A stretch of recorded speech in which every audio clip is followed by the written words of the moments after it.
want to ask a question, especially after Bryce Young lost. The list that I put together like 3 hours ago before the college football landscape shifting results of the SEC on CBS primetime event of Texas A&M taking down Alabama was to point out that of the top 8 or 9 names on the odds board, depending on where you got your odds prior to the season, I feel comfortable eliminating 5 quarterbacks from winning the Heisman Trophy. I want to see if y'all agree with this. I feel comfortable saying that Spencer Rattler, DJ Uiagalelei, JT Daniels, Sam Howell, and Derek King are definitively not going to win the Heisman Trophy. Those are basically half of the names that were at the top of the odds board at the beginning of the season for the college football season. The only one I would push back on is Daniels. Because I think if this thing goes silly, right, and nobody's going to win it just based on pure stats, because obviously, Corral is going to have the crazy stats, but Ole Miss doesn't play Georgia, and his stats against Alabama were terrible, right? So people are going to say, oh, he's beating up on a bunch of bad teams, which is not totally true. But if this thing just goes totally sideways, and we have to just vote on this thing based on narrative, and Ohio State splits votes, I could see a situation where Daniels gets back and healthy, and this Georgia offense, which throwing the ball has not been impressive so far this year, all of a sudden it starts to click, and they hang a big number on Florida, and then maybe they get a little shooty out, right, with Bama in the dome there, and he bombs it on Bama or something. I don't think you can totally eliminate Daniels, but I would not be taking him like anything in the double digits. Like I would need like more than 99-1. Everybody else, yeah, for sure, Chip. I kind of feel the same. I don't know if I think JT Daniels' odds are still very slim, but I don't think he's dead yet. I'd agree with that. I think, honestly, a running back's going to win this year. I thought it was Bijan Robinson until Texas blew that lead. Yeah, but I think when you look around, like it's been a weak QB class.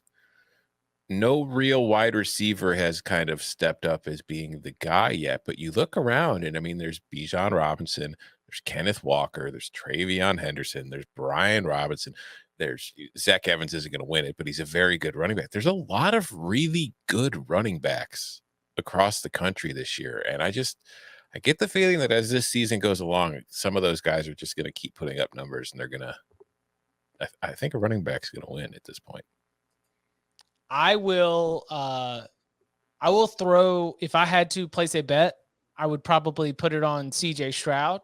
Yeah. But I will also say that with my annual, and Buckeye fans, I apologize because this is something I do every single year, but I annually seem to hate on Ohio State quarterbacks in the Heisman Trophy conversation because I think that they get Heisman Trophy love for incredible wide receivers, good game plans, like an advantage in the passing game against most Big Ten secondaries.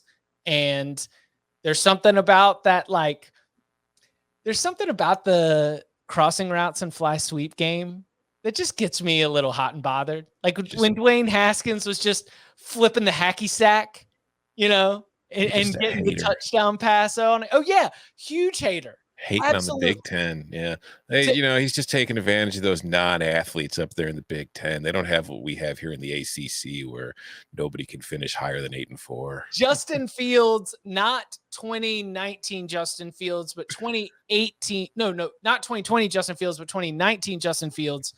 I was looking at Justin Fields' stats, and I think that I saw 7 touchdown passes that were fly sweeps and maybe 5 more that were just crossing routes where the wide receiver went and took it the rest of the way.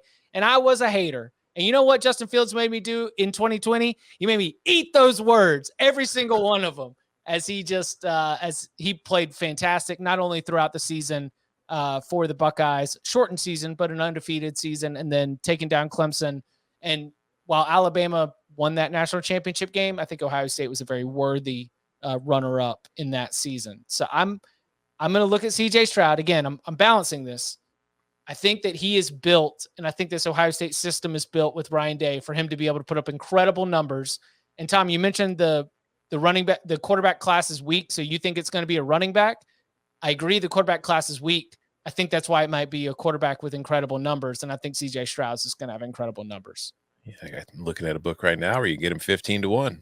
15-1 is a really good number for CJ Stroud. Go get that. I see all of the people that are watching this right now. Go get that number right now. 15-1 for CJ Stroud. Let's go. Sixth favorite, the book I'm looking at right now. Bryce Young's plus 125, Matt Corral 240, Kenneth Walker 12-1, Bijan 12-1, Ritter 12-1, and then Stroud at 15-1. Yeah, I would rather have Stroud than without a doubt. Yep. What about you, Bud? I think Stroud. I'm trying to think through this, right? In some ways, Corral not having to play Georgia is actually quite a bit of a help. I mean, Ole Miss's defense is not very good, so he's going to have to throw all the time, and will probably continue to put up video game numbers. Like, there is a scenario too, I think, where Corral wins it as a 10-2, maybe 11-1 type player. I mean, he's going to bomb it all over LSU. He probably can throw on A&M. I suspect he'll throw it well against Mississippi State. They still play Tennessee, and that game, like the winner of that game, might have 65 points. And so, like, it is possible that Corral, even though he was not any good against Alabama, and part of that's his team too, that his numbers are just so video game-esque. It's almost like 2007 when Tebow won it, right? Florida was a 3-loss team. They ended up losing to Michigan to go 4-loss in the bowl game, but obviously the voting is before the bowl game, so that's why I said 3-loss. But like, if your numbers are that crazy, in the absence of somebody else, almost like the year Lamar won it, right? Lamar was not a serious contender to make the playoff that year after they lost to Clemson, but his numbers just so far outpaced everybody else, and he had a couple big moments. So if we can get Corral a moment, maybe Corral still is worth a shot. But I do think Stroud is a really interesting choice. Corral 14 for 21 today for 287 yards and 2 touchdowns. He also added a good bit on the ground. I know he was a good part of it watching it. 15 carries for 94 yards and 2 more touchdowns. So 4 total touchdowns. And I was not the person who said this, and I apologize if it was Bud or Tom, but in my research, somebody said, look for Matt Corral to be a big part of this run game, especially if Ely is missing. He certainly was in this win for the Rebels.